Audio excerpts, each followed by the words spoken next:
Greetings there, everybody. It is GleeCon here again with another episode of Lore of Warcraft. In our last episode, we wrapped up pretty much all things Sylvanas related leading up into World of Warcraft.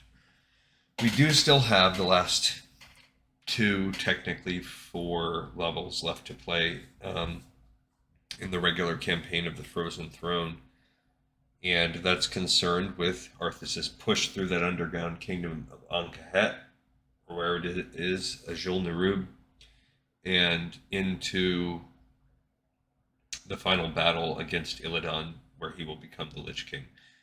So this all will happen here in the novelization of this in Arthas Rise of the Lich King. The last full chapter of this book we will read right now, chapter 24, to set the stage for that. So stay a while and listen as we get near the end of this book that we've rode with for quite some time, and it's been a good one. Arthas did not know how long they spent beneath the frozen surface of Northrend in the ancient and deadly Nerubian kingdom. He only knew 2 things as he trudged out into the light, blinking like a bat forced out into the sun. One was that he hoped he was in time to defend the Lich King. The other was that he was grateful, bone deep, to be out of that place. It had been clear that the Nerubian kingdom had once been beautiful. Arthas was not sure what he had expected, but it had not been the haunting, vivid colors of blue and purple, nor the intricate geometric shapes that denoted different rooms and corridors. These still retained their beauty, but were like a preserved rose, something that, while still lovely, was nonetheless dead. A strange smell wafted through the places they walked. Arthas could not place it, nor even categorize it. It was acrid and stale at once, but not unpleasant, not to one used to the company of the decaying dead. It was likely in the end a shorter route, as Anub'arak had promised, but every step had been bought with blood. Soon after they entered, they had come under attack. They scuttled out from the darkness, a dozen or more spider beings, chittering angrily as they descended. Anub'arak and his soldiers met them head-on. Arthas had hesitated for a fraction of a second, then joined in, ordering his troops to do the same.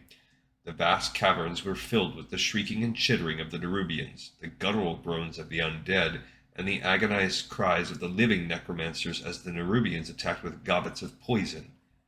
Thick, sticky webbing trapped several of the fiercer corpses, holding them helpless until snapping mandibles lopped off heads or stiletto-sharp legs impaled and eviscerated them.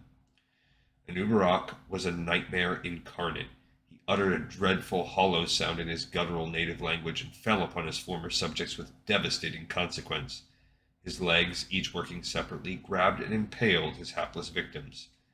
Vicious pincers sheared off limbs, and the whole time the stale air was filled with cries that made Arthas, inured to such things as he was, shiver and swallow hard. The skirmish was violent and costly, but the Nerubians eventually retreated to the shadows that had birthed them. Several of their number were left behind, 8 legs squirming violently before the hapless arachnids curled up on themselves and died. "What the hell was that all about?" Arthas had asked, panting and whirling on Anub'arak. "These Nerubians are your kin. Why are they hostile to us?" "Many of us who fell during the War of the Spider were brought back to serve the Lich King," Anub'arak had replied. "These warriors, however," and he waved a foreleg at one of the bodies, "never died. Foolishly, they still fight to liberate Nerub from the scourge." Arthas glanced down at the dead Nerubian. "Foolishly indeed," he murmured and lifted a hand. "In death, they only serve that which they struggle against in life." And so it was that when he finally emerged into the dim light of the overhead world, gulping in the cold, clean air, his army had swollen with new recruits, freshly dead and utterly his to command. Arthas drew Invincible to a halt. He was trembling badly and wanted to simply sit and breathe fresh air for a few moments. The air quickly soured with the rotting stench of his own army. Anub'arak passed him, pausing to gaze at him implacably for a moment. "No time to rest, Death Knight. The Lich King has need of us. We must serve." Arthas shot the Crypt Lord a quick glance. Something in the tone of the being's voice spoke of the vaguest stirring of Was it resentment? Did Anubarak serve only because he had to?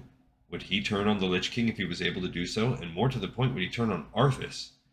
The Lich King's powers were weakening, and so were Arthas's powers right along with him. If they got weak enough. The Death Knight watched the retreating figure of the Crypt Lord, took a deep breath, and followed. And that most likely is the next 3 levels in a nutshell. How long the trek through thick snow and scouring winds was, Arthas didn't know. At one point, he nearly lost consciousness while riding, so weak was he. He came to with a start, terrified at the lapse, forcing himself to hang on. He could not falter, not now. They crested a hill, and Arthas at last saw the glacier in the middle of the valley, and the army that awaited him. His spirits lifted at the sight of so many assembled to fight for him and the Lich King. Nubarak had left many of his warriors behind, and they were there, stoic and ready. Farther down, though, closer to the glacier, he saw other figures milling about. He was too far away to distinguish them, but he knew whom they must be. His gaze traveled upward, and his breath caught. The Lich King was there, deep inside the glacier. Trapped in his prison, Arthas had seen him so in the visions. He listened with half an ear as one of the Nerubians hastened up to Anubarak and Arthas to brief them on the situation. "You've arrived just in time. Illidan's forces have taken up positions at the base of the glacier, and..." Arthas cried out as the worst pain he had yet tasted buffeted him. Again his world turned the color of blood as agony racked his body. So close to the Lich King now, the torment he shared with that great entity was magnified 100-fold. "Arthas, my champion, you have come at last." "Master," Arthas whispered, his eyes squeezed shut and his fingers pressed into his temples. "Yes, I have come. I am here. There is a fracture in my prison, the frozen throne, and my energies are seeping from it," the Lich King continued. "That is why your powers have diminished." But how? Had someone attacked him? Arthas saw no immediate foes in his vision. Surely he was not too late. "The Runeblade Frostmourne was once locked inside the throne as well. I thrust it from the ice so that it would find its way to you, and then lead you to me." "And so it has," Arthas breathed. The Lich King was immobilized, trapped inside the ice. It must have been through sheer will that he had been able to force the great sword through the ice and send it to Arthas. Now he recalled the ice that had held Frostmourne, how it had looked jagged as if it had been broken off of a larger piece. Such vast power, and all bent toward bringing Arthas to this place. Step by step, Arthas had been led here. Directed. Controlled. "You must make haste, my champion. My creator, the Demon Lord Kil'jaeden, sent his agents here to destroy me. If they should reach the frozen throne before you, all will be lost. The scourge will be undone. Now hurry. I will grant you all the power I can spare." Coldness suddenly began to seep through Arthas, numbing the angry, raw pain, calming his thoughts. The energy was so vast, so heady. It was more powerful even than what Arthas had known before. This, then, was why he had come.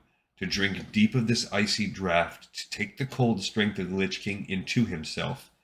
He opened his eyes, and his vision was clear. Frostmourne's runes blazed to new life, a chill mist seeping up from it. Grinning fiercely, Arthas gripped the blade and lifted it high. When he spoke, his voice was clear and resonant and carried in the crisp, frigid air. "I saw another vision of the Lich King. He has restored my powers. I know now what I must do." He pointed with Frostmourne at the doll-sized figures in the distance. "Illidan has mocked the scourge long enough.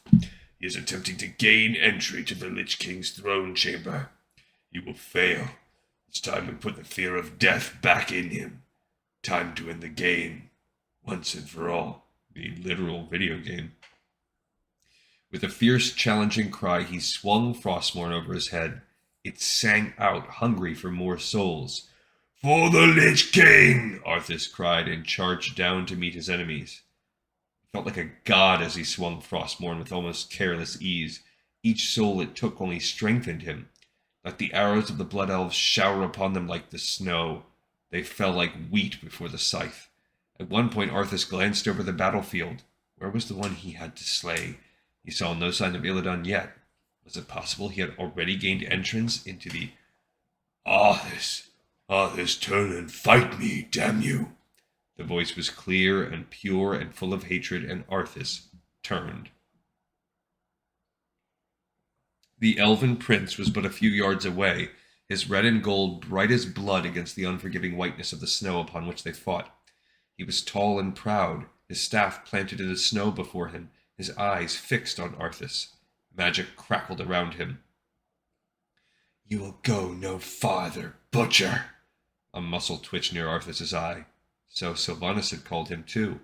He made a slight sing sound, tisking sound, and grinned at the elf who had once seemed so very powerful and lured to a young human prince.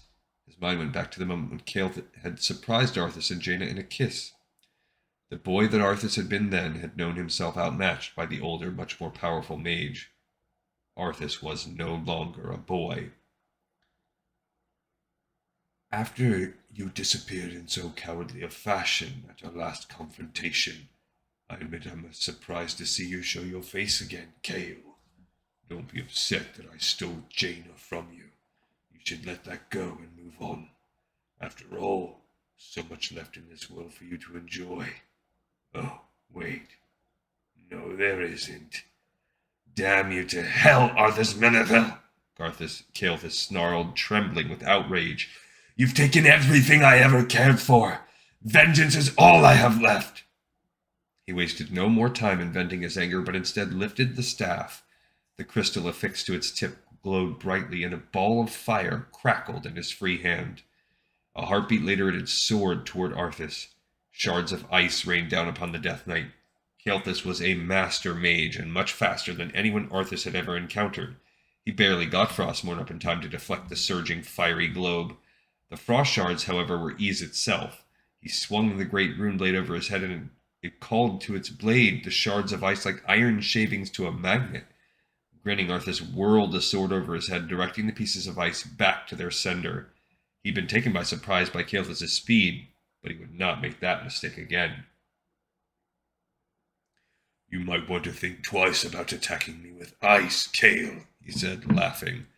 He needed to goad the mage into acting rashly. Control was key to the manipulation of magic, and if Kael lost his temper, he would undoubtedly lose the fight. Kael narrowed his eyes.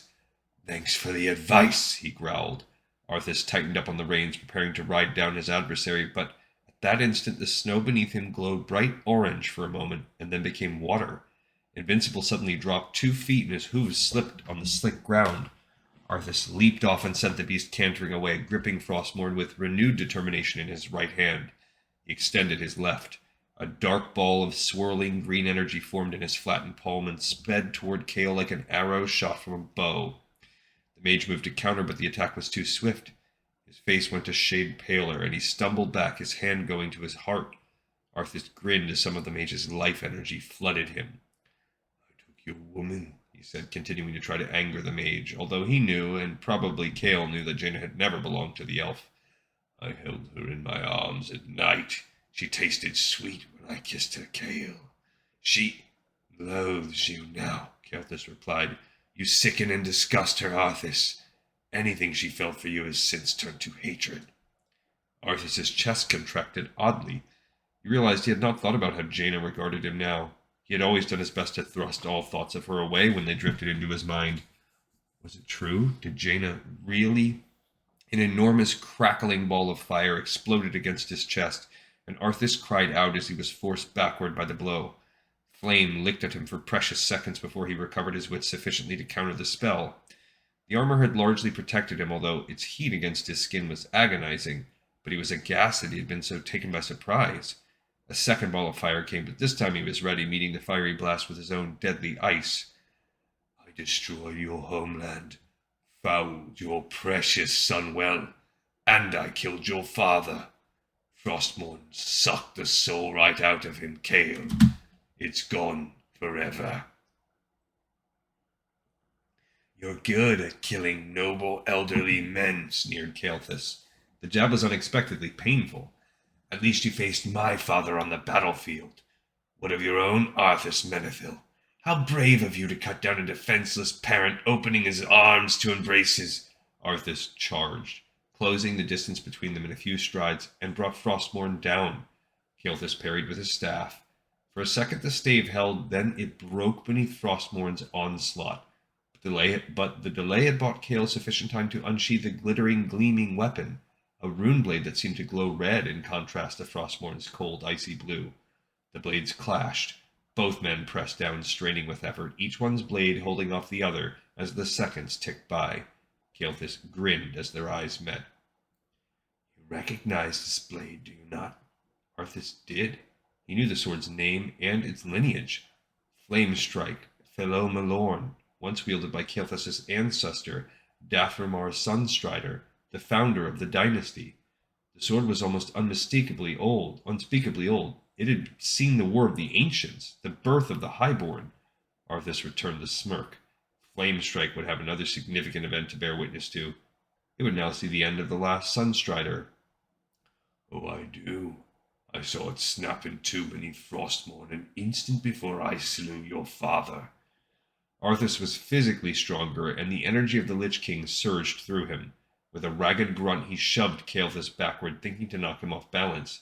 The mage recovered quickly and almost danced into another position, brandishing Felomilorn, his eyes never leaving Arthas. And so I found it and had it reforged. Broken swords are weak where they are mended, elf. Arthas began to circle, watching for the instant where Kael would be vulnerable. Kael'thas laughed. Human swords, perhaps, not elven. Not when they are reforged with magic and hatred and a burning need for revenge. No, Arthas. Felomilorn is stronger than ever, as am I, as are the Cinder Eye. We are the stronger for having been broken, stronger and filled with purpose, and that purpose is to see you fall. The attack came suddenly. One moment Kael was standing, ranting, and the next Arthas was fighting for his very life. Frostmourne clanged against Flame Strike, and damned if the elf wasn't right. The blade held. Arthas darted back, feinted, and then brought Frostmourne across in a mighty sweep. Kael lunged out of its path and whirled to counterattack with a violence and intensity that surprised Arthas. He was forced back, one step, then two, and then suddenly he slipped and fell. Snarling, Kael lunged in, thinking to deal the death blow. But Arthas remembered training with Muradin long ago, and the dwarf's favorite trick suddenly filled his mind. He pulled his legs in tightly and kicked Kael'thas with all his strength. The mage let out a grunt and was hurtled backward into the snow. Gasping, the Death Knight flipped to his feet, hefted Frostmourne with both hands, and plunged it down. Somehow Flame Strike was there. The blades again strained against each other. Kael'thas' eyes burned with hatred. But Arthas was the stronger in armed combat, stronger with the stronger sword, despite Kael's gloating about how Felomilorn was reforged.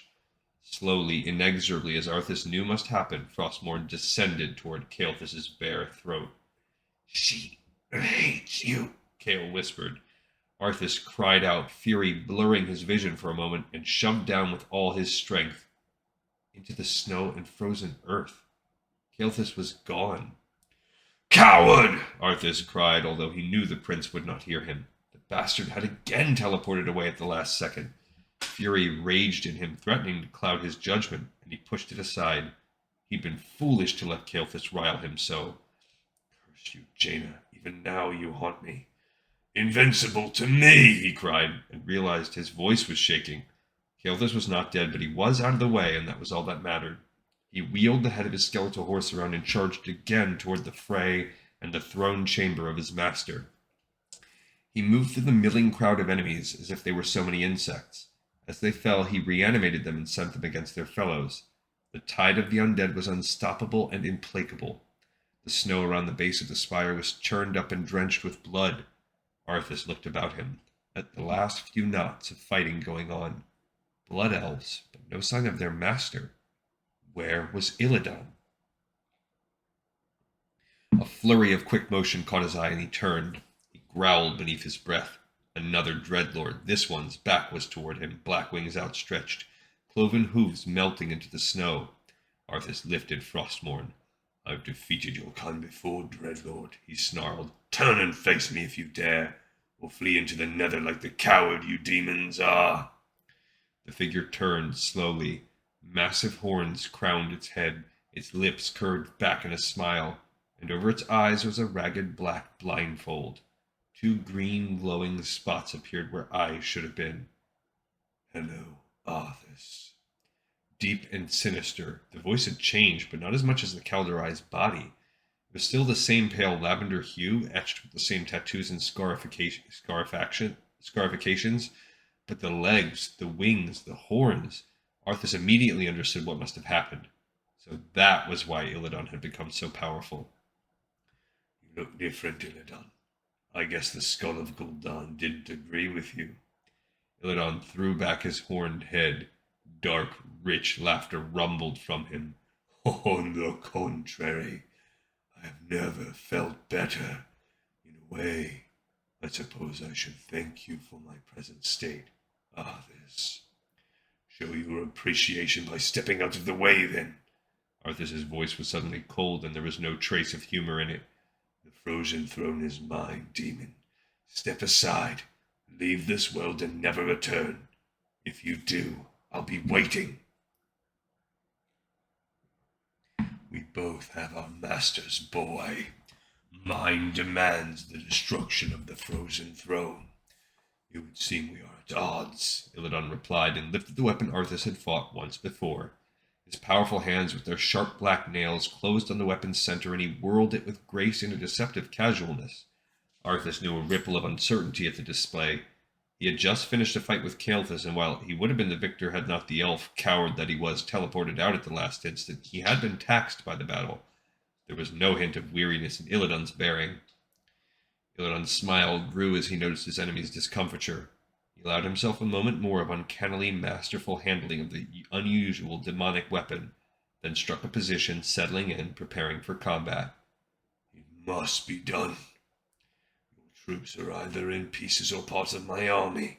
Arthas drew Frostmourne. Its runes glowed brightly and mist curled up from its hilt. Behind the blindfold, Illidan's eyes, much brighter and more intensely green than he remembered, narrowed at the sight of the rune blade. If the demonically changed Kal'dorai had a powerful weapon, so too did Arthas. You'll end up one or the other. Doubtful, Illidan sneered. I am stronger than you know, and my master created yours. Come, pawn. I'll dispatch the servant before I dispatch your pathetic. Arthas charged. Frostmourne glowed and hummed in his hands, as eager for Illidan's death as he was. The elf did not seem at all startled by the sudden rush, and with the utmost ease lifted his double-bladed weapon to parry. Frostmourne had broken ancient and powerful swords before, but this time it simply clanged and grated against the glowing green metal. Illidan gave him a smirk as he held his ground. Arthas again felt unease flicker through him. Illidan was indeed changed by absorbing the power of the Skull of Gul'dan. For one thing, he was physically much stronger than he had been. Illidan chuckled, a deep and ugly sound, then shoved forcefully. It was Arthas who was forced to fall back, dropping to one knee to defend himself as the demon bore down on him. It is sweet to turn the tables thus, Illidan growled. I might just kill you quickly, Death Knight, if you give me a good fight.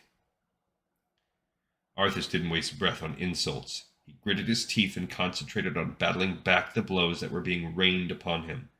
The weapon was a swirl of glowing green. He could feel the power of demonic energy radiating from it, just as he knew that Illidan could sense Frostmourne's grim darkness. Suddenly Illidan was not there, and Arthas lurched forward, his momentum taking him off balance. He heard a flapping sound and whirled to see Illidan overhead, his great leathery wings creating a strong wind as he hovered out of reach. They eyed each other, Arthas catching his breath. He could see Illidan was not unaffected by the battle either. Sweat gleamed on the massive lavender-hued torso. Arthas settled himself, Frostmourne at the ready for when Illidan would swoop in for a renewed assault. Then Illidan did something utterly unexpected. He laughed, shifted the weapon in his hands, and in a flurry of motion seemingly snapped it in two. Each powerful hand now held a single blade. Behold the twin blades of Azzinoth, Illidan gloated. He flew up higher, whirling the blades in his left and right hands, and Arthas realized that he favored neither one. Two magnificent warglaives. They can be wielded as a single devastating weapon, or as you see, as two. It was the favorite weapon of a Doomguard, a powerful demon captain whom I slew 10,000 years ago. How long have you fought with your pretty blade, human? How well do you know it? The words were intended to unsettle the Death Knight. Instead, they invigorated him. Illidan might have had this admittedly powerful weapon for longer, but Frostmourne was bound to Arthas and he to it. It was not a sword, as much as an extension of himself. He had known it when he had first had the vision of it, when he had just arrived in Northrend. He had been certain of the connection when he laid eyes upon it, waiting for him, and now he felt it surge in his hand, confirming their unity. The demon blades gleamed. Illidan dropped down on Arthas like a stone. Arthas cried out and countered, more certain of this blow than of any he had dealt with the Runeblade before, swinging Frostmourne up underneath the descending demon. And as he knew must happen, he felt the sword bite deep into flesh. He pulled, drawing the gash across Illidan's torso, and felt a deep satisfaction as the former Kaldarai screamed in agony. And yet the bastard would not fall. Illidan's wings beat erratically, still somehow keeping him aloft, and then before Arthas' shocked gaze, his body seemed to shift and darken, almost as if it was made of writhing black, purple, and green smoke. "This is what you have given me," Illidan cried. His voice, bass to begin with, had somehow grown even deeper. Arthas felt it shiver along his bones. The demon's eyes glowed fiercely in the swirling darkness that was his face. "This gift, this power, and it will destroy you." A scream was torn from Arthas' throat, and he fell again to his knees. Blazing green fire chased itself along his armor, seared his flesh, even dulled Frostmourne's blue glow for a moment. Over the raw cry of his own torment, he heard Illidan laughing. Again the fellfire cascaded over him, and Arthas fell forward, gasping. But as the fire faded, he saw Illidan swooping in for the kill. He felt the ancient runeblade he still managed to grasp urge him to rally. Frostmourne was his, and he its, and so united they were invincible. Just as Illidan lifted his blades for the kill, Arthas raised Frostmourne, thrusting upward with all his strength. He felt the blade connect, pierce flesh, and strike deep. Illidan fell hard to the ground.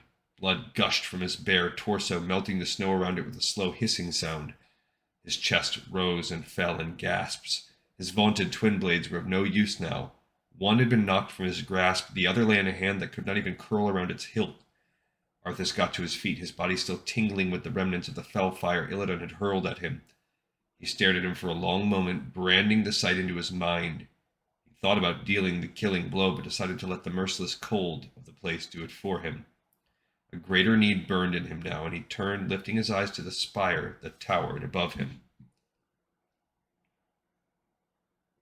He swallowed hard and simply stood for a moment, knowing, without knowing how he knew it, that something was about to fundamentally change. Then he took a deep breath and entered the cavern. Arthas moved almost as if in a daze down the lengths of twining tunnels that led ever deeper into the bowels of the earth. His feet seemed guided, and while there was no noise, certainly no one to challenge his right to be here, he felt rather than heard a deep thrum of power. He continued to descend, feeling that call of power drawing him ever closer to his destiny. Up ahead was a cold blue-white light. Arthas moved toward it, almost breaking into a run, and the tunnel opened up into what Arthas could only think of as a throne chamber, for just ahead was a structure that made Arthas's breath catch in his throat. The Lich King's prison sat atop of this twining tower, this spire of blue-green, shimmering ice that was not ice, that rose up as if to pierce the very roof of the cavern. A narrow walkway wound serpentine about the spire, leading him upward, still filled with the energy granted to him by the Lich King. Arthas did not tire, but unwelcome memories seemed to dart at him like flies as he ascended, putting one booted foot in front of the other. Words, phrases, images came back to him. "Remember Arthas, we are paladins. Vengeance cannot be a part of what we must do. We allow our passions to turn to bloodlust, then we will become as vile as the orcs. Jaina, Oh, Jaina, no one can seem to deny you anything, least of all me. Don't deny me, Jaina. Don't ever deny me, please. I never would, Arthas. Never. He kept going, relentlessly moving upward. We know so little, we can't just slaughter them like animals out of our own fear. This is bad business, lad. Leave it be. Let it stay here lost and forgotten. We'll find another way to save your people. Let's leave now. Go back and find that way.